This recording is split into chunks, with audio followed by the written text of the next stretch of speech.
2026년 봄 시장은 다시 움직이기 시작했습니다. 전쟁, 금리, AI, 거대한 변화들이 새로운 흐름을 만들어냅니다. 지금 우리는 그 한가운데 서 있습니다. 이 흐름은 어디로 향할 것인가, 그리고 누가 먼저 읽어낼 것인가. 시장의 미래를 남들보다 먼저 만나는 단 하루. 이선엽의 스윙당하지 않고 승리하는 필승 투자 전략, 박병창의 변동성장에서 수익을 내는 막강 포트폴리오, 여주사 빈센트가 제시하는 주도주 투자 전략, 김장렬의 AI 반도체 핵심 공략주, 장훈준의 2분기 성공 투자 전략, 이권희의 지금 꼭 사야 될 주식 아이디어, 그리고 저 김프로의 마켓 인사이트와 친절한 해설까지. 요동치는 장에서 살아남기 위해 지금 꼭 들어야 될 주식 투자 전략. 지금 여러분께 가장 필요한 모든 주식 투자의 노하우와 인사이트가 단 하루만 여러분께 공개됩니다. 그리고 어디서도 가질 수 없는 단 한 번의 기회, 최고 전문가들과의 1:1 멘토링까지. 2026년 4월 18일 세종대학교 대양홀. 지금 바로 이 선택이 여러분이 자산가가 되는 첫걸음이 될 것입니다. 한정된 좌석을 지금 바로 선착순으로 모십니다. 영상 하단의 링크를 클릭하세요. 자, 3프로TV 시청자 여러분, 신과 대화 시간으로 여러분 또 주말에 인사를 드리게 됐네요. 글쎄요, 이란과 미국, 이스라엘 간의 전쟁이 조금은 완화, 휴지 이런 국면으로 가는 것 같은데 아직은 모르죠. 그런데 우리가 참 큰 교훈을 얻는 것 같습니다. 이 사람에 대한 이해, 특별히 리더, 정치 리더에 대한 이해가 얼마나 중요한지에 대해서 지난 3월 한 달 동안 우리 국민, 또 우리 투자자 여러분뿐만 아니라 전 세계 지구촌의 모든 분들이 아마 절감을 하셨을 것 같은데, 적어도 정치인 트럼프에 관한 한 국내에서 가장 많은 공부와 또 방송을 하신 한 분을 모시고 얘기를 좀 들어보겠습니다. 인기 있는 시사평론가시죠. 이승원 교수를 모시겠습니다. 어서 오세요. 네, 안녕하세요. 제가 방송에서 몇 번 뵀습니다마는 어떻게 하면 방송을 그렇게 잘하는지에 대해서 좀 배우고 싶은 방송인이란 표현은 좀 그렇고. 네. 평론가신데. 저는 원래 신문 기자로 시작을 했는데 어쩌다 보니까 방송을 하고 있습니다. 네. 인생은 모르는 거죠. 그러니까요. 우리가 트럼프 때문에 이렇게 고생을 할 줄 알았겠어요. 근데 어쨌든 트럼프 1기 때도 그렇고 2기 출범한 지가 1년이 좀 넘어갑니다만은 집요하게 트럼프 스토커라는 얘기가 나올 정도로 트럼프를 팔로우 하셨는데, 이 이란을 공격한 트럼프의 속내, 그리고 좀 당황스러워하는 것 같기도 하고요. 네. 그래서 이 트럼프의 패착인지 아니면 면밀히 계산된 정책의 발현인지 어떻게 보고 계시는지요? 저는 기본적으로 이번 전쟁을 명확하게 미국과 이스라엘의 이란 침공이라고 규정을 하고요. 그건 일방적이었으니까 침공이죠. 그리고 학살자 네타냐후가 학살자 하미네이를 죽인 사건이라고 바라보고 있습니다. 네. 이거는 국제법도 어긋나고 미국의 국내법도 어긋나기 때문에 기본적으로 위법한 행위라는 게 일단 전제가 돼야 될 것 같고요. 트럼프가 여러 가지 이제 수렁에 빠진 듯해 보이죠. 그런데 한 3가지 정도를 들 수 있을 것 같습니다. 그게 이제 서로 경합하기도 하고 그 모든 게 완성돼서 트럼프가 결국은 이제 침공까지 이르게 한 원인들이 될 텐데, 작년 6월에 있었던 그 12일간의 전쟁이 있지 않았습니까? 그렇죠. 네. 미국은 정말 단 하루 잠깐 가서 폭격기 투하해서 핵시설을 그때 완전히 끝내버렸다라고 그렇죠. 본인이 표현했지 않습니까? 그 10일에 그때 어떤 약간 승리? 네. 그리고 그 승리 어떤 도취감을 만족시킨 거는 올해 1월 3일에 있었던 마두로 납치 사건. 체포가 아니라 그건 좀 납치라고 보고 있고요. 네. 어찌됐든 이 승리의 기운, 그리고 어떤 도취, 성취감, 이런 것들이 계속 트럼프를 부채질했던 것 같아요. 이거 굉장히 심리적인 거고. 조금 이따가 이제 정신분석학자들이 트럼프를 어떻게 분석하는지 다시 한번 말씀을 좀 드릴 텐데, 이게 첫 번째 원인이라고 생각하고요. 이렇게 한껏 도취된 트럼프에게 뱀의 유혹이 있었죠. 바로 네타냐후였습니다. 네, 이거는 추정이 아니라 거의 명백해 보이죠. 네타냐후가 트럼프를 저렇게까지 소위 말하는 꼬드기지 않았다면 트럼프가 정말 이란 공격까지 갔을까, 굉장히 퀘스천입니다. 그런데 어쨌든 여러 가지 이제 보도를 종합하면 네타냐후가 이 이란의 문제 혹은 이란의 핵과 미사일 문제를 종식시킬 영웅은 당신밖에 없습니다라는 서사를 계속 구축하면서 트럼프에게 여러 차례 얘기를 했다는 거 아니겠습니까? 뭐 전화도 마찬가지고 백악관에 여러 차례 가서 계속 트럼프를 추동한 것 중에 하나가 바로 네타냐후였고 사실은 본인들의 40년 수건이었던 이란 침공을 위해서 네타냐후가 트럼프를 활용한 거죠. 그리고 또 트럼프 입장에서는 이란이 나를 암살하려고 했다라는 그런 첩보도 있었는데 거기에 대한 이제 어떤 보복 심리도 있었을 테고요. 세 번째는 마지막까지 오만이 중재국으로서 핵 협정 혹은 미사일 협정에 대해서 여러 가지 이제 거의 협상이 타결됐다 이런 얘기까지 나왔었잖아요. 2월 28일 침공 그렇죠. 직전까지. 그런데 그 협상의 주체가 누구였습니까? 바로 유대인들, 쿠슈너 사위 그리고 위트코프. 네. 그냥 부동산 뭐 이렇게 펀드 뭐 이런 거 하는 사람들입니다. 외교적인 영향이 전혀 없는 사람들이죠. 그런데 거의 합의에 다다랐다라는 얘기들이 나온 가운데 이 유대계 사람들인 사위와 친구가 트럼프에게 잘못된 정보를 전달했다는 겁니다. 아하. 그래서 그럴 개연성이 충분하다는 거죠. 네네. 그래서 여러 가지 보도에 따르면 뭐 이번 그 협상에 잘 알고 있는 뭐 관계자들에 따르면 이제 보통 인용 보도를 많이 하니까요. 그래서 종합적으로 작년에 그 기억, 마두로에 대한 성취 그리고 네타냐후 또 유대인들의 내부 압박 이런 것들이 트럼프를 결국은 이란 침공까지 이르게 한 원인들이 아닌가라는 생각이 듭니다. 네. 그 얘기는 트럼프가 아주 주도 면밀하게 다음 이 전쟁 이후에 어떤 이 중동에 대한 미국의 정책이나 그 이후에 벌어질 일들까지 정상적인 루트를 통한 참모들과의 수기 끝에 나온 건 아닐 것이다. 이렇게 보시는 거군요. 네. 당장 전쟁이 이제 발발하면 가장 최전선에 나가는 건 결국 군인들일 수밖에 없지 않습니까? 그런데 그 굉장히 무표정한 표정으로 이 헤그세스 장관 옆에 항상 서 있는 그 합참 의장. 그분 표정을 한번 보십시오. 네. 영혼 없죠. 네, 영혼 없고 내가 왜 여기 서 있지? 이런 표정입니다. 그리고 분명하게 선을 긋고 있어요. 나는 이제 보도 공식적으로 말하진 않았지만 그래도 상당히 우회적으로 하지만 굉장히 강력한 표현으로 난 이번 전쟁 찬성하지 않았다. 사실 말렸다라는 보도가 여러 차례 나왔고요. 당장 이런 전쟁 너무너무 싫어한다는 실질적으로 고립주의자. 트럼프는 고립주의자도 아니죠. 그 옆에는 그 벤스 부통령 같은 경우도 분명히 자기는 이 전쟁을 반대했다라는 뉘앙스 얘기를 계속하고 있습니다. 그래서 뭔가 에비던스를 남기려고 하는 그런 발언들. 그래서 주변 많은 사람들이 그렇게 말렸지만 그럼에도 불구하고 그 유대인들의 그 압력들, 이스라엘 쪽의 압력들이 워낙 셌던 것 같습니다. 왜냐하면 그 일부 보도에 따르면 지금 당장 마크 루비오 국무장관 같은 경우 이제 그 플로리다 그쪽에서 상원의원을 여러 차례 하지 않았습니까? 그렇죠. 그러면은 그 팩이라고 해서 후원금 엄청나게 받잖아요. 그 이스라엘 쪽 그 혹은 유대인 쪽의 그 후원 로비를 가장 많이 받은 사람이 바로 루비오입니다. 그리고 트럼프 같은 경우도 그쪽에서 돈을 어마어마하게 받았죠. 그건 뭐 미국 정가에 뭐 다 알려진 일이잖아요. 네, 그렇죠. 그래서 여러 가지 그 자기 가족들도 그렇고, 여러 가지 그 주변 사람들이 계속 이 전쟁을 안 할 수 없는 이스라엘 로비 때문에 안 할 수밖에 없는 상황이 된 것은 아닌가라는 생각이 들고, 사실 미어샤이머 교수나 이제 현실주의자로 분류되는 그런 교수들이나 뭐 스티븐 월트 같은 이런 교수들도 벌써 뭐 한 20년 내내 하는 얘기죠. 이스라엘의 압력 때문에 왜 미국인들이 희생돼야 되느냐. 이번에도 마찬가지 얘기를 하고 있습니다. 네. 사실 뭐 일기 때도 여러분 다 아시는 기억이 나시겠습니다만은 이스라엘의 수도로 그죠? 예루살렘을 다시 인정하는 그 자체가 사실 시오니스트한테는 어마어마한 이벤트고 그거를 여러 반대에도 불구하고 트럼프가 사이 큐시너와 함께 그거를 해줬죠. 일기 때. 그리고 그 이후에 제 기억에는 트럼프 대통령과 네타냐후가 백악관에서 회담을 하고 서로 발표를 하는데 저게 이스라엘 대통령인지 미국 대통령인지 모르겠더라고.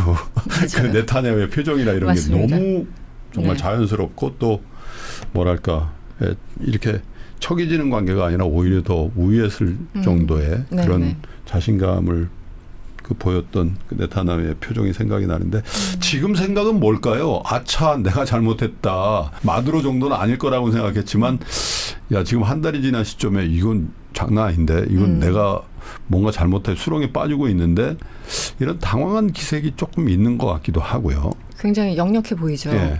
2월 28일 전쟁이 시작됐고 3월 12일경에 처음으로 트럼프 대통령 입에서 War is almost over. 그러니까 거의 끝나간다라는 얘기가 나왔죠.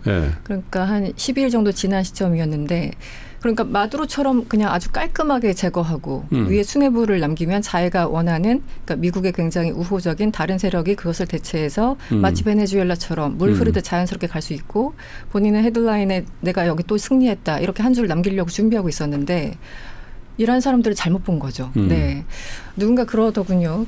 전 뭐 역사는 잘 모릅니다만 어쨌든 그 이란 혹은 페르시아만 그 민족들이 그 험준한 산과 그렇죠. 그쪽 지역에서 기원전 550년경부터 지금까지 그 바운더들이 안에서 사실 페르시아가 어떤 네. 의미에서 세계 최초의 제국을 형성한 네, 나라라고 네. 봐야 되죠. 네. 그래서 이란 혹은 중동에 네. 대해서 조금만 아시는 분들은 이란에 대한 호불호와 무관하게 예. 정말 대단한 민족이다. 그 험준한 지역에서 그렇죠. 그 자리를 유지하면서 지금까지 살아왔다라는 건 어찌됐든 본인들의 저력이 있다라는 거잖아요. 그럼요. 네. 그런데 네. 그걸 베네수엘라 마두로처럼 생각했다는 것 자체가 굉장히 전략적으로 네. 문제가 있었다고 생각을 하고 지금 아차 싶은 것 같아요. 수렁에 네. 빠졌다고 생각을 하는 것 같고 그리고 이제 여기도 이제 비축유 푼다고 했는데 뚜껑을 열어보니까 미국 내 비축유가 한 60%밖에 그 탱크가 안 채워져 있었다고 합니다. 네. 이제 이런 걸 하나하나 이제 보면서 이 모든 것들이 얼마나 이 전쟁의 준비가 없이 시작됐는지를 보여주는 어떤 증거다 이렇게 얘기를 하고 있고 네. 저는 요즘 이제 트럼프 대통령 뭐 드라마틱하게 뭐 변한다고 하는데 드라마틱하다는 건 굉장히 좋은 표현 같고요. 그냥 주식이랑 똑같은 것 같아요. 올라갔다 내려갔다 올라갔다 내려갔다. 자기의 주식이랑 기분. 똑같은 게 아니라 본인이 주식으로 좀 땡기려고 그런다는 얘기도 있어요. 주식뿐만 아니라 선물, 원유 선물 뭐 이런 맞습니다. 것들. 제가 본격적으로 코인. 돈 얘기를 좀 해볼게요. 네. 저는 이제 그런 생각을 하는 거예요. 제가 2001년에 신문사에 입사해서 2002년부터 외교부 통일부를 출입했습니다. 그래서 국제부도 또 같이 하게 됐는데 그때 마침 2002년 북핵 위기가 터졌고 2003년에 그 부시가 이라크를 침공하지 않았습니까? 예. 당시 지금 트럼프 욕하듯이 부시를 욕했어요. 많은 네. 분들이 이제 잊혀진 과거지만 벌써 그렇죠. 23년 전이죠.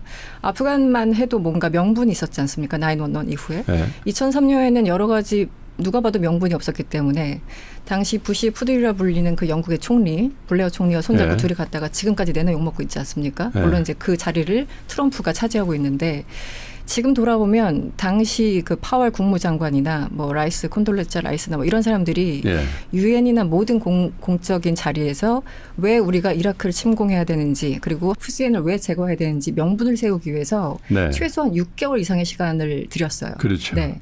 어쨌든 있다고 주장을 한 겁니다. 예. 그런데 뭐 아무것도 주장 안 하고 있잖아요. 쟤네들 핵 개발한데 핵 작년에 다 없앴다며요. 11 네. 전쟁 때. 예. 그러니까 저는 돈과 어떤 뭐 욕심과 이런 것들은 항상 미국의 위선적인 모습이었기 때문에 똑같은데 하나 없는 게 명분이죠. 예전에 모든 대통령들은 미국이 아무리 위선적이라도 명분이라는 게 있었는데 이제는 이제 명분 다 필요 없어. 그렇죠. 그냥 옷 벗고 나가는 겁니다. 네. 그래서 저는 이번에도 보면은 이 사람의 개인적인 그 나르시즘에 정말 정신분석학적으로 문제가 있다는 정신적인 문제와 돈입니다. 예, 좀 그 트럼프를 추동하는 거는 많은 뭐 유대인들의 압력이라고 하지만 그게 결국은 또 돈이지 않습니까? 그런데 잠깐 저 영상을 보여드릴까요? 네. 하나 보죠. 네, 이거 쇼츠 영상도 아니고. 백악관이네요. 네. It's not just the company, it's actually an individual person. He made 멀어서 잘 안 들리긴 하는데 트럼프가 자기 친구들 스태프들 세워놓고 뭐라고 하고 있는데 맞아요. 무슨 네. 내용입니까? 그 찰스 수압이라고 저분도 이제 뭐 사모펀드 펀드 매니저고. 아유, 유명한 네네 아시죠? 네, 오너죠. 네. 네. 그리고 또 한 분 이름을 지금 잘 모르겠는데 네. 이때가 언제였냐면 작년 4월 2일 이제 해방의 날 이렇게 얘기를 하고 4월 9일부터 관세를 부과하겠다라고 했는데 뭐 몇 시간 뒤에 그냥 갑자기 90일간 유예하겠다라고 또 얘기하지 않았습니까? 주가가 그때 제가 뉴욕에 있었거든요. 박살 나서 제 미팅이 다 캔슬되고 그랬었던 날이에요. 맞아요. 네, 4월 정말 초. 얼마나 많은 사람들이 돈 잃고 네. 이 관세라는 말도 안 되는 어떤 화살 때문에 많은 국가들이 힘들었죠. 그런데 네. 이게 그날 당일이었을 겁니다. 4월 9일 날 당일. 그렇군요. 그 90일간 유예하겠다고 발표하기 한 4시간 전 오전에 그러니까 예. 이게 오전인지 오후인지는 정확하게는 모르겠어요. 하여튼 그날 그 언저리에 예. 그러니까 다른 그 트럼프가 SNS에 글을 올립니다. 지금 살 때다. 네, It's time to 맞아요. buy a 그랬어요. lot. 뭐 어쩌고 저쩌고 썼어요. 그래서 아니 지금 주가 지금 너 때문에 다 떨어지고 있는데 뭘 살 때야. 그리고 네. 나서 한 4시간 뒤엔가 90일간 유예를 발표를 해버린 겁니다. 예. 그래서 그날 있었던 모임인데 지금 옆에 이제 자기 스태프들 혹은 뭐 가족들한테 이 사람 25억 달러 벌었어. 이 사람 지금 나 때문에. 9억 달러 벌었어. 그 영상이에요. 알려줬다는 얘기죠. 네. 그러니까 자기네들끼리는 다 알고 있었다는 얘기죠. 네. 국민들은 관세로 인해서 인플레이션 때문에 뭐 주식 뭐 망가지지 국민들은 곧 이제 인플레이션 때문에 고통받을 그 시기에 자기네들끼리 낄낄거리면서 25억 달러 벌었고 9억 달러 벌었어 이 얘기를 하고 있으니 얼마나 그 저 얘기는 또 참혹합니까? 네. 너희들 나 때문에 벌었으니까 정치연금 좀 많이 해야 될 걸? 맞습니다. 이렇게 얘기하는 네, 거죠. 그 얘기죠. 네. 제가 이 영상을 보여드린 이유는 이 뭐 관세가 됐던 전쟁이 됐던 어쨌든 돈에 따라서 이 사람의 어떤 의식의 흐름이 결정되는 것이 아닌가라는 생각이 드는데 여러분들 뭐 많이 보셨겠지만 그 23일 이제 월요일 오전에 그 48시간에 뭐 이란이 뭐 호르무즈 열지 않으면은 내가 엄청나게 공격할 거라고 하다가 그 몇 시간 앞두선 그 내가 5일간 유예하겠다고 발표하지 않았습니까? 그렇죠. 네. 그게 23일 오전인데 많이 보도가 됐죠. 그 당시 오전 6시 몇 분경에 원유 선물 거래가 있었다는 겁니다. 네. 네. 우리나라 돈으로 뭐 8,700억 원인가요? 그러니까요. 네. 정말 특이하게 네. 원래 그 시간에 특별한 뉴스나 어떤 뭐 재료가 없었는데 왜 갑자기 이렇게 엄청나게 선물 투자가 있었지? 결국은 8,700억 원. 그리고 15분 뒤에 5일간 유예하겠어라는 트럼프의 발표가 나왔는데 이게 우연일까요? 네, 저는 저 작년 4월 9일 저 관세 협상 이후에 지금까지 흐름이 예외적이지는 않다고 보고 사실은 26일 악시오스가 쭉 정리를 했어요. 네, 지금 이번 선물 거래 뭐 8,700억 원도 그렇고 그 전쟁 직전 2월 28일 날 이란 침공하기 바로 전날이 이제 금요일이었는데 그때도 150개 이상의 폴리마켓 계정이 갑자기 이례적으로 급증하고 다음날 그 이란을 침공할 거야라고 예측한 사람이 엄청나게 돈을 벌어갔다고 합니다. 그러니까 중요 이벤트 때마다 마두로 때도 마찬가지고요. 그래서 예측한 사람들이 돈을 다 벌어갔는데 이게 한두 번이면 우연인데 벌써 우리가 얘기하는 것만 한 4번 정도 되는 거지 않습니까? 마두로부터 이란 관세까지. 저는 충분히 그 트럼프가 할 만한 일이고 저는 했을 개연성이 굉장히 높다고 보고 측근들 아니면은 지금 가족들이나 뭐 사회들이 엄청나게 지금 돈을 벌고 있지 않습니까? 그렇죠. 네. 그리고 익명성이 보장되는 거래들도 많으니까. 취임할 때 코인 발행했잖아요. 맞아요. 지금 아무 때문에 수십억 달러 벌었다고 하는데 쿠시는 지금 자기 재산이 한 1년 반 사이에 30% 증가했다고 하죠. 네, 원래 부자긴 해요. 네, 원래 부자인데 더 부자가 됐죠. 그리고 어쨌든 중동에서 돈 끌어서 뭐 투자하고 또 전쟁으로 파괴돼도 또 부동산으로 거기 돈 벌면 되는 거니까 이 사람들은 잃을 게 하나도 없는 사람들입니다. 이유는 결국은 트럼프가 어떤 거대 전략, 최소한 과거 미국 대통령들이 명분으로 세웠던 그런 어떤 것도 없이 개인의 욕망이나 혹은 뭐 무기를 투하하면서 노벨상을 여전히 원하는지 모르겠습니다만 노벨상에 대한 어떤 집착과 결국은 돈 때문에 이런 모든 말도 안 되는 짓들을 벌이고 있는 것은 아닌가라는 생각이 들어서 네. 좀 제가 말을 하면서도 굉장히 좀 비현실적이에요. 네, 그리고 약간 말씀하시면서 아는 내용을 얘기하시는데도 좀 열받으시나 봐요. 네. 아니 하긴 너무 저도 한 달 동안 우리 투자자들 이게 무슨 고생이냔 말이에요.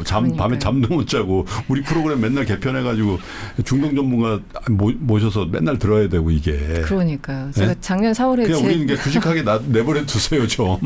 우리는 그냥 소소하게 투자해서 착하게 살고 싶은데 이분들이 욕심이 너무 지나친 거죠. 아이고 뭐 어떡하겠습니까. 이게 헛웃음이라고 하죠. 그러니까요. 네. 근데 사실 저도 뭐 우리 이승원 교수님만큼은 아니지만 트럼프에 관심이 있고 이런저런 인연이 있어서 트럼프에 대한 책도 많이 보고 뭐 했습니다만 우리가 잘못 알고 있는 것 중에 하나가 트럼프가 부동산 디벨로퍼다 이렇게 딱 돼 있잖아요. 사실은 주식 투자자입니다. 도산할 뻔했던 그 라스베가스의 타지마할이라고 그거 짓다가 완전 도산할 뻔했던데 트럼프 홀딩스를 미국에 상장시키면서 그때 주식시장이 좋았거든요. 그 뉴욕에 상장시키면서 그 상장 때문에 기사회생한 사람이거든요. 모든 업종에 특히 공무원, 신문기자, 은행원 무지하게 싫어하는데 단 하나 사람 대접을 해주는 게 증권사 직원이거든요. 파산도 한 5번인가 하지 않았나요? 그러니까요. 네. 그래서 뭐 최근 뉴스는 사실 뭐 그 일주일 유예했다가 다시 한 달 뭐 휴전 얘기가 나오고 네네. 파키스탄의 중재로 뭐 협상을 한다는 얘기도 하고 그리고 15가지를 냈는데 뭐 이란은 못 받는다 이런 얘기가 나오고 어쨌든 전쟁의 양상은 좀 피크아웃을 하는 거 아닌가. 피크를 치고 조금 어떤 형태로든지 휴지기를 갖든 좀 완화하던 왜냐하면 다 죽을 수는 없으니까 네, 그렇게 네. 이게 영원히 계속될 전쟁은 아니잖아요. 어떤 면에서는 봐도 그렇죠. 그래서 어떻게 마무리가 될 거냐. 그리고 그 얘기는 곧 트럼프의 출구 전략은 뭐냐. 이게 궁금한데요. 출구 전략 지금 트럼프도 이 시간 내내 고민하고 있지 않을까라는 생각이 드는데 여러 가지 워딩들 그 3월 12일 날 그 전쟁이 얼머스트 끝났다 거의 끝났다라고 그 발언 나오면서 계속 우리는 이기고 있어 이길 예정이야 계속 그런 식의 얘기를 하지 않았습니까? 지금 워딩들을 보면 빨리 이 수렁에서 탈출하고 싶은 그 네. 마음이 읽혀져요. 그 네. 워딩들 안에. 그리고 이 사람은 굉장히 과장하는 버릇이 있지 않습니까? 그렇죠. 과장을 넘어서 거짓말을 하죠. 네. 뭐 협상을 우리가 제안했는데 저쪽에서 그 이란에서는 우리는 그 누구와도 대화하지 않고 있다라고 하는데 네. 지금은 오죽하면 미국의 대통령이 아니라 이란의 누군가의 말을 믿어야 되는 건가? 이런 네. 이제 지경까지 온 겁니다. 그러니까 신뢰 완전 국제적으로- 없어졌어요. 맞습니다. 그래서 어쨌든 지금 나가고 싶은 건데 15개 지금 제안하고 이란 또 역제안했다고 하는데 서로 받아들일 수 없는 제안을 하고 있는 거예요. 네. 그런데 명확한 건 트럼프는 지금 이 시간 이제 한 달 정도 지났죠. 벌써 그렇게 됐네요. 한 달 정도 지났네요. 나가고 싶다. 어떻게든 빨리 끝내고 싶다. 그래서 어떤 식으로든 합의안을 빨리 만들고 싶다라는 심정이고 이 트럼프를 그만두지 못하게 하는 세력이 있었으니 그건 여전히 네타냐후 그리고 빈 살만 예, 사우디 왕세자인 것 같습니다. 여러 차례 보도 나왔습니다만 지금 네타냐후야 뭐 처음부터 끝까지 완전히 이제 끝내버리자 이번에 네. 이제 이란을 끝내버리자는 거고 그거보다 더 심한 게 빈 살만 사우디 글쎄요. 예, 그건 왕세자. 뭐 전쟁 중간에 그게 돌출됐어요. 그런 얘기가. 맞습니다. 네. 그 전쟁 초반에도 그 얘기가 나왔는데요. 이제 며칠 전에 뉴욕타임즈에서 다시 한번 네. 보도를 했는데 오히려 네타냐후만 하더라도 혹은 이스라엘만 하더라도 이란이 굉장히 이제 그 failed state 뭐 이런 식으로 표현을 쓰더라고요. 실패한 국가 정도 한마디로 약화된 국가 정도만 되더라도 그 플락시 무슨 뭐 하마스가 됐던 아니면 헤즈볼라가 됐던 그렇죠. 이라크에 이런 사람들한테 네. 돈 주면서 그 플락시들 좀 없애고 이 자체가 약화된다면 우리한테 위협이 아니니까 그 정도면 괜찮아. 핵과 미사일만 없애면 돼 정도라면 사우디 같은 경우는 이번에 완전 끝장내버리자. 그렇지 않으면 시아 순위 때문에 워낙 뭐 지역의 맹주 경쟁을 하고 있었고 원래 철천지 왼수였잖아요. 물론 이제 몇 년 전에 그 중국의 왕위 부장을 사이에 두고 양국이 이제 협력하자라고 약간 그런 화해 움직임도 있었죠. 있었죠. 벌써 한 4년 정도 됐는데 그 중재자가 중국이었다는 것도 그때 참 재미있었던 포인트였는데 어찌됐든 이제 사우디가 속내가 드러난 거죠. 이왕 이렇게 됐으니 완전 끝장내 버리자 이렇게 생각을 하는 것 같습니다. 그래서 최근 이란 쪽 국영 그 언론에서 나온 거라서 이것도 이제 확인을 해봐야 되겠습니다만 걸프 국가들한테 트럼프가 그런 얘기를 하고 있다는 거죠. 지금 전쟁을 빨리 끝내고 싶으면 2조 5천억 달러인가를 내고 전쟁을 계속하고 싶으면 뭐 5조 달러 내라 이렇게 돈을 내라고 했대요. 그러니까 본인이 시작을 했지 않습니까? 그런데 지금 끝을 내고 싶어도 네가 돈 내고 계속하고 싶어도 네가 돈 내 이렇게 되고 있으니까 이게 참 어떻게 돌아갈지 모르겠고 중동 사이에서도 굉장히 지금 이해관계가 다르지 않습니까? 사우디가 생각하는 거랑 지금 쿠웨이트, 카타르, 뭐 오만이 UAE? 생각하는 거랑 UAE랑 다 다르기 때문에 그 안에서 또 한참 뭔가 논쟁이 벌어지고 거기서 이제 계산이 한 바퀴 갈 테고 거기서 가장 수익이 많이 남는 옵션을 아마 트럼프가 선택하겠죠. 그게 뭐가 될지는 모르겠는데요. 그것도 돈이군요. 그것도 전 돈이라고 봅니다. 근데 어찌됐든 양쪽에서 이란도 마찬가지고 마치 그 대부의 그 한 대사처럼 서로 받아들일 수 없는, 받아들이지 않으면 안 되는 뭐 이런 것들 제안한다고 하지만 양쪽 다 지금 서로 극히 힘든 안을 제시하면서 서로를 지금 뭐 시험에 들게 한다 이런 네. 상황이기 때문에 예. 어떻게 될지 예측하는 거 참 어렵습니다. 자, 이 전쟁이 끝날 거 아니에요, 어쨌든. 그죠? 네. 물론 이제 우리가 얘기하듯이 뭐 내일 모레가 안 될 수도 있고 혹 유럽에서 벌어졌던 러시아 우크라이나 전쟁이 4년이 넘어갈 가능성도 전혀 없는 건 아니지만 그렇게 되기는 어려운 전쟁인 것 같고 이렇게 어느 정도 선에서 마무리가 된 레짐 체인지도 안 되고 그냥 그 명분상 핵을 완전히 괴멸시켰다 뭐 이 정도로 네네. 마무리가 될 것 같은데 된다면 트럼프의 입장과 또 중동의 어떤 정세가 미국의 혹은 그 지역에는 어떻게 그 변화가 될지요? 그 두 가지 차원이 있는데요. 일단은 예전에 이제 그 중동 국가 사우디가 됐던 예. 아니면은 UAE가 됐던 미국의 군사 기지를 혹은 미국의 어떤 자산들을 자국에 유치한 이유는 우리를 그러니까 방위 그렇죠. 차원에서 한 거지 네. 않습니까? 그래서 뭐 육군 기지, 해군 기지, 공군 기지 쭉 중동 지역에 배치해 놓고 미국 우리 이제 든든해 이렇게 됐는데 지금 뭐가 됐어요? 그대로 타겟이 됐지 않습니까? 그렇죠. 네. 그 이란도 공격하면서 우리는 니네들 공격한 거 아니고 우리는 미국을 공격한 거야. 지켜주지도 못하고. 네. 네. 그래서 굉장히 역설적인 상황이 됐습니다. 마치 우리나라 그럼 평택은 괜찮은 건가 이런 생각이 들 정도로 상황이라는 게 완전히 역전이 된 것 같습니다. 그래서 중동 국가들은 미국의 어떤 방위, 네. 이 커미트먼트에 대해서 다시 한번 생각할 수밖에 없는 거고 실제 일이 벌어졌고 그래서 미국과의 관계를 재정비할 것 같고요. 두 번째는 이제 이미 지정학적으로 많이 이제 변화하고 있죠. 그러니까 사실은 부시 대통령이 2006년이었나요? 그때 1월 말에 국정연설에 미국 사람들은 자국민한테 한 얘기죠. 당신들 오일에 너무 중독돼 있어, 애딕트드 돼 있다 이런 표현을 부시 대통령이 그런 하면서, 적이 있나요? 네네, 네. 그게 이제 20년 전입니다. 네. 2006년. 그래서 아니 뭐 여러 가지 인플레이션도 있고 에너지 계속 수입해야 되니까 너무 이제 힘드니까 부시 대통령이 그때 막 이제 꾸지람을 한 거예요. 그만 쓰라고. 근데 국민들은 당연히 이제 받아들일 수 없는 거죠. 그런데 더 잘 아시겠지만 이제 셰일 혁명이 2010년 전후로 해가지고 그렇죠. 일어났고 2015년에 맞다면 그 오바마 대통령 그때 처음으로 이제 석유를 수출할 수 있도록 네. 예, 그동안 수출을 못하게 막아놨었는데 그렇죠. 네. 네. 그 흐름이 이제 부시 대통령이 그 워딩하고 나서 한 10년 안에 벌어진 일이죠. 그 얘기는 셰일 혁명으로 뭐 오일이 생기니까 중동의 전략적 가치가 떨어졌죠. 네. 사실은 이제 사우디나 이쪽이 중요했던 일은 이제 그렇죠. 오일 때문인데. 네. 그러니까 오바마 때 나왔던 그 아시아 태평양 그 피벗 투 에이시아라고 했던 전략이 마침 딱딱 떨어진 겁니다. 중동의 전략적 가치 없지. 우리 석유 이제 충분하지. 수출해야 되지. 네, 네. 그리고 지금 우리를 정말 임박한 위험, 우리한테 지금 경쟁자로 부상하는 건 중국이지. 그러니까 모든 전략적 자산을 다 이제 그 아시아 쪽으로 몰입하겠다고 했던 게 피벗 투 에이시아라는 거였지 않습니까? 물론 당시 오바마 NSC에 있었던 그런 이제 그 고위 인사들이 나중에 쓴 책들 보면은 야 말은 그 피벗 투 에이시아 해놓고 내가 회의 가면 한 90%가 중동 얘기더라. 뭐 이렇게까지 회고하는 그런 책들도 있었습니다만 어쨌든 이제 바뀐 거고 아시아 태평양이라는 이름을 이제 또 오바마가 만든 거 싫으니까 트럼프는 인도 태평양 전략이라고 그렇죠. 이제 확대했죠. 인태 전략이라고. 네, 인태 전략으로 요즘 이제 많이 쓰죠. 근데 원래는 이제 아시아 태평양 전략으로 시작한 건데 어쨌든 전략적 흐름 속에서 이제 그 아시아 쪽으로 가니까 이 중동 국가들이 그렇지 않아도 약간 좀 불만이 있었잖아요. 야, 다 그냥 끝나는 거야. 아프간도 저렇게 마치 도망치듯이 2001년에 철수하는 거 보고 뭐야 이 지역에서 완전 이제 끝나겠다는 거야. 그렇지 않아도 약간 의구심과 불만과 불안 이런 게 있었는데 계속 이런 상태로 가니까 이번 전쟁까지 이제 문제가 있었다고 생각을 하고 있었죠. 그런데 작년에 우리 국내 언론에서 많이 보도가 안 됐는데 작년 9월에 사우디와 파키스탄이요. 전략적 상호 방위 협정을 맺습니다. 글쎄 그렇더라고요. 네네. 네.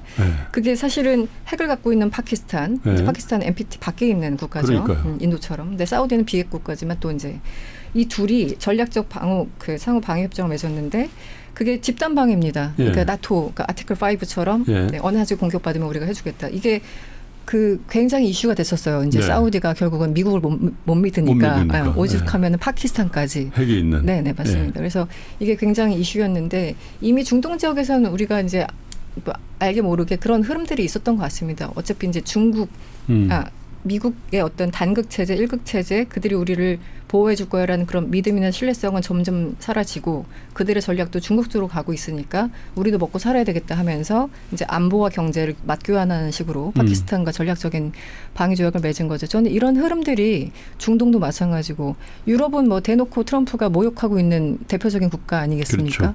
그렇죠. NSS 작년 10월에 발표된 그 NSS 국가안보전략에서는 문명적으로 소멸하고 있다라 하면서 굉장히 모욕을 했고요. 그리고 오히려 푸틴한테 작년 8월 15일에 알래스카에서 레드 카펫을 진짜 깔아줬죠. 진짜 레드한 카펫을 깔아줬죠. 그리고 시진핑한테도 굉장히 유화적인 발언을 하고 있죠. 네. 그러니까 유럽 입장에서 동맹 입장에서 진짜 뭐야 푸틴하고 시진핑하고 친하고 막 김정은 만나자고 하고 우리는 대놓고 앞에서 모욕하고 있고 벤스가 와서 모욕하고 헤그세스가 유럽 와서 위넨 연설하면서 모욕하고 이러니까 정말 곳곳에서 그 카니 총리가 얘기했던 것처럼 파열음이 나는 거예요. 네. 유럽은 유럽대로 이미 끝났고 네. 그래서 자꾸 중국 가고 있죠 사람들이. 그 중동은 이번에 보니까 이거 우리가 공격을 결국은 받는구나. 그 뭐 일본하고 한국 마찬가지죠. 5,500억 달러 뜯기고 우리나라 3,500억 달러 전 뜯겼다는 표현을 쓰는데 관세 협정이란 이름으로 동맹들을 약탈적으로 억누른 그런 과정들이 반복됐으니까 결국은 미국을 제외하고 나머지들이 뭉치는 그런 세계로 가고 있는 것이 아닌가 저는 그런 생각이 듭니다. 네네. 그래서 이 앞에 책이 있네요. 네, 동맹이라는 거짓말인데 이제 사실 그 우리도 되게 당황스럽잖아요. 네. 미국 우리 동맹인데 자꾸 돈 내라고 돈이라고 하지만 삥이라고 얘기하는 사람도 있어요. 네, 근데 형님인 줄 알았는데. 네. 그래서 이 전쟁이 끝난 이후에 정말 동맹이라는 게 아무 의미가 없거나 오히려 그 동맹이라는 허울 좋은 명분에 갇혀 있으면 우리가 엄청난 희생을 당할 수도 있겠다라는 현실적 자각을 하게 되는 계기가 이번 전쟁일 수도 있겠다는 생각이 들어요. 네. 일단 우리나라 말씀을 우리도 하시는 그렇고 거죠. 전 세계가 전 세계 마찬가지죠. 미국을 볼 때. 네, 네. 네.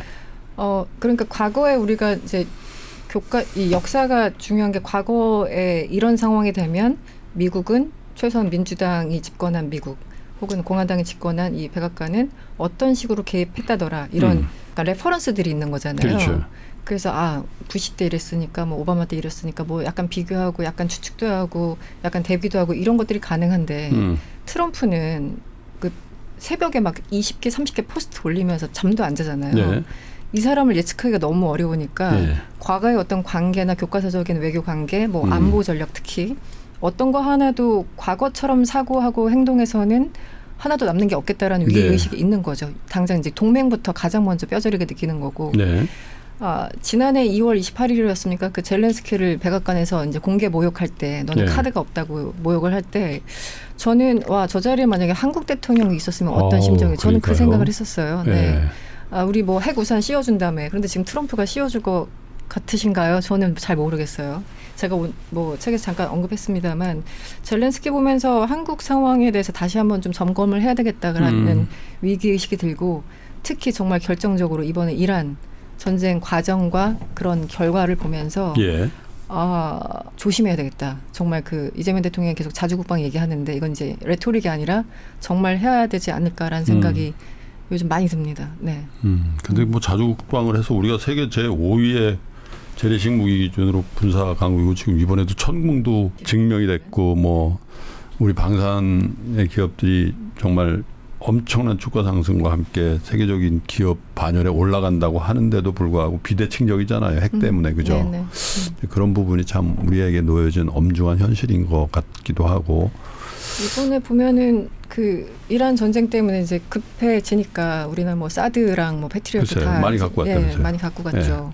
그 곳곳에 있는 거 다 갖고 갔는데 그게 만약에 예를 들어 절대 발생해서는 안 되겠지만 뭐 한반도 유사시 혹은 뭐 대만 유사시 이런 것들이 발생했을 때 과연 미국은 어떻게 할 것인가? 그리고 한국 군에는 보여주는 거죠. 어떻게 요구할 것인가? 어떻게 대응할 것인지를 대충 가늠할 수 있겠죠. 그러니까요. 네, 그런 것들이 이번에 많이 드러난 것 같아요. 네. 그러니까 사실 뭐 주한미군이라는 게 기존에 우리 관념에는 이 북한 이것 때문에 주둔하고 있는 거지라는 그죠? 네네. 저 한미 간에 있는 상호방위 조약에 근거해서 우리를 지키기 위해서. 근데 그건 아닌 거는 많이 알게 된 거죠, 사실은. 사실은 중국 방어를 위해서 지정학적으로 딱 여기네. 네. 그런 생각을 우리가 하게 된 게 몇 년 안 된 것 같긴 한데. 그렇죠. 평택 위치도 그렇지 않습니까? 그러니까요. 네네. 예. 그러니까 저는 노무현 대통령이 네. 2006년에 그때 8.15 경축사였던가요? 그때 이제 자주국방 얘기하니까 또 우리 이제 보수층들에서 뭐 난리가, 그러니까 자주라는 말씀은 굉장히 난리 나는 그런 분위기였지 않습니까? 그런데 어쨌든 노무현 대통령이 2006년에 협력적 자주국방이라는 표현을 썼습니다. 그리고 그 전까지만 해도 우리나라는 어쨌든 북한에 대비해야 되니까 우리 내수용으로 한마디로 이제 무기를 뭐 개발하고 그렇죠. 수입하고 뭐 이런 식이었지 않습니까?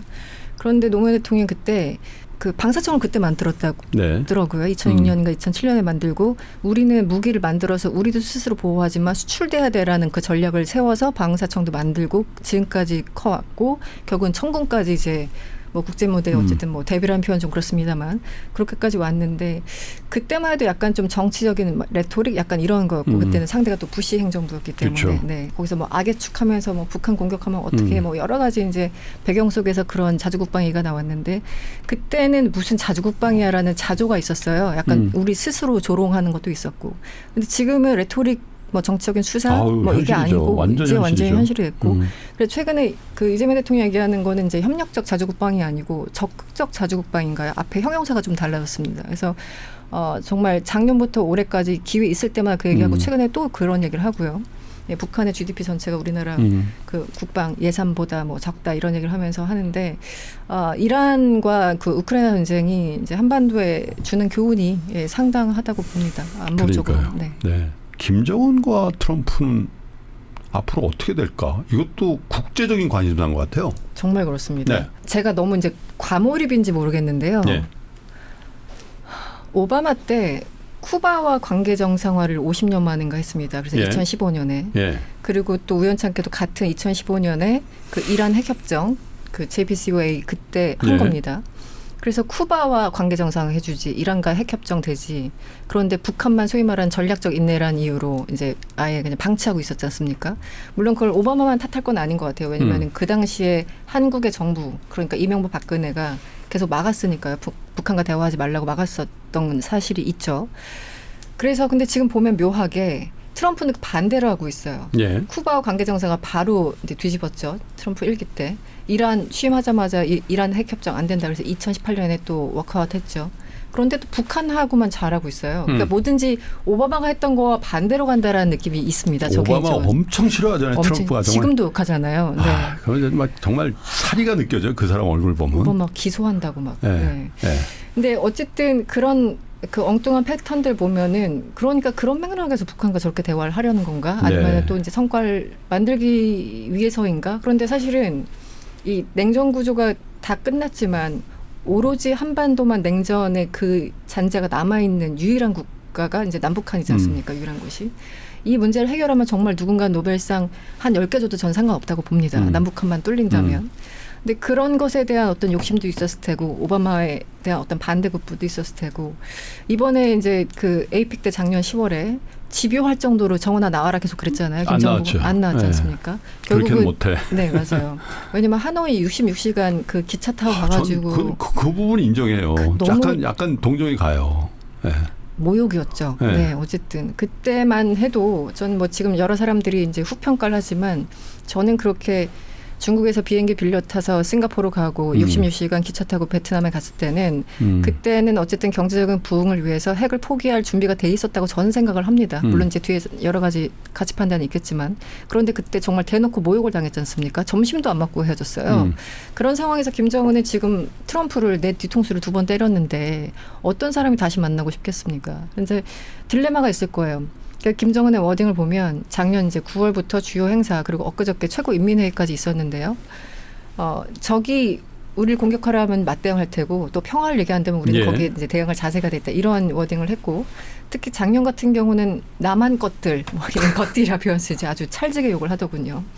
대한민국에 대해서 엄청나게 모욕적인 단어로 계속 이제 욕을 하고 그럼에도 불구하고 트럼프 대통령과는 좋은 기억 갖고 있다. 뭐 못 만날 것도 없다 하면서 계속 여지를 두고 있습니다. 그래서 김정은 내부에서 굉장히 갈등을 하고 있는 것 같아요. 트럼프가 저 정도면 또 만나긴 만나야 될 텐데 왜냐하면 역대 어떤 미국 대통령도 날 만난 적이 없고 앞으로도 마찬가지일 거니까 뭔가 다시 한번 속림생치고 돌파하기 위해서는 트럼프를 만나야 되겠다는 생각이 한편에 있는 것과 또 하나는 이게 딜레마인데 이란과 핵협정을 하면서 작년에 12일 전쟁 때도 핵협정 하다 말고 때렸잖아요. 이번에도 하다 말고 때렸지 않습니까? 그렇죠. 그러니까 협상 자체가 전쟁의 빌미가 된 겁니다. 그래서 만약에 협상한다고 만났는데 북한이 말 안 들어? 그럼 저쪽에서 때릴 수도 있는 거잖아요. 정말 극단적으로. 그렇죠. 네, 이란은 우리가 봤으니까. 아우, 잠이 안 오죠. 지금 저거 보면. 그렇죠. 그러니까 저 트럼프를 만나야 돼, 안 만나야 돼. 이 사이 그 엄청난 진자 속에서 본인도 밤잠을 못 이루고 있을 것 같아요. 그래서 근데 최근에 워딩들을 보면은 그래도 만나는 쪽으로 조금씩 슬금슬금 가고 있는 것은 아닌가라는 생각이 들고 그건 좀 봐야 되겠죠. 네. 근데 어쨌든 이란과 북한은 다릅니다. 다르죠. 이란은 핵 없잖아요. 그죠? 네. 근데 북한이 있잖아요. 그러니까 아마 김정은의 속내도 럼프형이 나는 대접을 좀 달리 해야 될 걸 이런 생각도 있고 그렇다고 매번 그냥 무시하기도 쉽지 않은 뭔가 이 전쟁이 마무리되고 어느 정도 시간이 흘러서 트럼프의 다음 카드 중에 하나가 어쩌면 김정은과의 썸씽 스페셜이 될 수도 있겠다는 생각이 드는군요. 네. 네. 이번에도 본인들이 핵을 갖고 있었던 게 얼마나 다행인가를 계속 여러 차례 반복을 하니까 여러 가지 전략적 고민이 있을 것 같습니다. 그래요. 네. 트럼프라는 정치 리더십이 우리에게 주는 교훈일 수도 있고 어떻게 보면 선물일 수도 있다. 역설적이지만 그런 측면에서 전 세계에 미국을 동맹으로 또 동맹의 일원으로서 들어가 있으면 비교적 안전할 것이라는 그런 환상은 여기 책에 묘하게 그렇게 돼 있네요. 거짓말이라고. 거짓말이야. 붉은 글씨로. 거짓말이야. 하고 네. 이승원 교수가 얘기를 하시는데 책이 며칠 전에 배달이 돼서 제가 뭐 다는 못 보고 한 3분의 1 이 정도 본 것 같은데 재밌더군요. 네. 아유, 감사합니다. 이 한 시간에 소화하기는 조금 더 어려운 얘기들이 많이 있고 사실 자칫 그 방송으로 이렇게 한 번에 흘려서 이게 뭐 요즘 디지털 콘텐츠라는 게 다 너무 좋고 그런데 사실 집중해서 안 들으면 그냥 쓱 지나가 네. 버리잖아요. 그래서 네. 자화 형광펜을 좀 가지고 밑줄 쳐가면서 그렇게까지 심각하지는 않아도 여러분 한번 너무 시시각각 변하는 전황과 막 이런 레토릭도 트럼프의 막 손을 뒤집는 이런 언급들이 우리를 굉장히 힘들게 하지만 결국 책임은 우리에게 있잖아요. 그죠?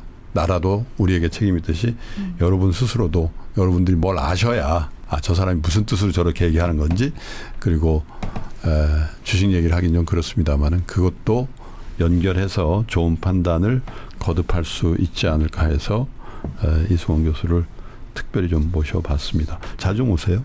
네. 고맙습니다. 책도 잘 되시기 바라겠습니다. 네. 시사평론가시자 또 국제 문제를 아주 심도 있게 다루고 있는 이승원 교수를 모시고 얘기를 나눠봤습니다. 여러분께 도움이 되셨기를 바라겠습니다. 교수님 감사합니다. 고맙습니다. 2026년 봄 시장은 다시 움직이기 시작했습니다. 전쟁, 금리, AI, 거대한 변화들이 새로운 흐름을 만들어냅니다. 지금 우리는 그 한가운데 서 있습니다. 이 흐름은 어디로 향할 것인가? 그리고 누가 먼저 읽어낼 것인가? 시장의 미래를 남들보다 먼저 만나는 단 하루. 이선엽의 스윙당하지 않고 승리하는 필승 투자 전략. 박병창의 변동성장에서 수익을 내는 막강 포트폴리오. 여주사 빈센트가 제시하는 주도주 투자 전략. 김장렬의 AI 반도체 핵심 공략주. 장훈준의 2분기 성공 투자 전략. 이권희의 지금 꼭 사야 될 주식 아이디어. 그리고 저 김프로의 마켓 인사이트와 친절한 해설까지. 요동치는 장에서 살아남기 위해 지금 꼭 들어야 될 주식 투자 전략. 지금 여러분께 가장 필요한 모든 주식 투자의 노하우와 인사이트가 단 하루만 여러분께 공개됩니다. 그리고 어디서도 가질 수 없는 단 한 번의 기회. 최고 전문가들과의 1:1 멘토링까지. 2026년 4월 18일 세종대학교 대양홀. 지금 바로 이 선택이 여러분이 자산가가 되는 첫걸음이 될 것입니다. 한정된 좌석을 지금 바로 선착순으로 모십니다. 영상 하단의 링크를 클릭하세요.